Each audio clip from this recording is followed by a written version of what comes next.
Hi అండి. ఈ తీగ చూసినారు ఎవరన్నా?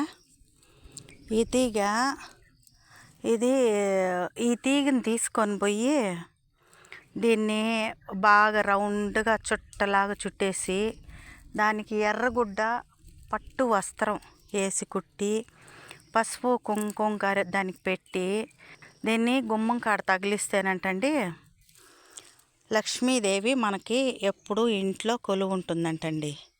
ఇది అడవిలో దొరికే ఒక చెట్టు అండి. ఇది ప్రకృతి మాతలో ఇది ఒక రకం అండి.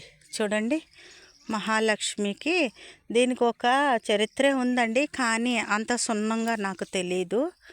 కాబట్టి ఇదైతే ఆ పని చేస్తారని నేను కూడా ఇంటికాడ వేరే వాళ్ళ దగ్గర పెరికించుకొచ్చుకొని మా గురువుగారి దగ్గర కట్టించుకొని పెట్టుకొని ఉండండి. చాలా మంచిది అంటారు. చూడండి ఎంత బాగుందో ఈ తీగ. మీకు ఎవరికన్నా దొరికితే ఒక శుక్రవారం రోజు దీన్ని తీసుకొని వెళ్ళి రౌండ్గా ఈ మాదిరండి. నాకు ఇప్పుడు అవసరం లేదు, నేను కట్ చేయలేదు. ఇట్ట రౌండ్గా తిప్పేసి రౌండ్గా ఇట్ట పట్టు వస్త్రం పెట్టి దానికి ఎర్రటి గుడ్డ పట్టుగుడ్డ కట్టి చుట్టేసి బాగా ఒక రౌండ్గా చుట్టేసి దానికి పసుపు కుంకుమ పెట్టి ఒక శుక్రవారం పూట దేవుడి కాడ పెట్టి మళ్ళా ఆ గుమ్మం కాడ కడితేనంటండి మనకు అంత బాగా కలిసి వస్తుంది అని చెప్తారండి పెద్దోళ్ళు.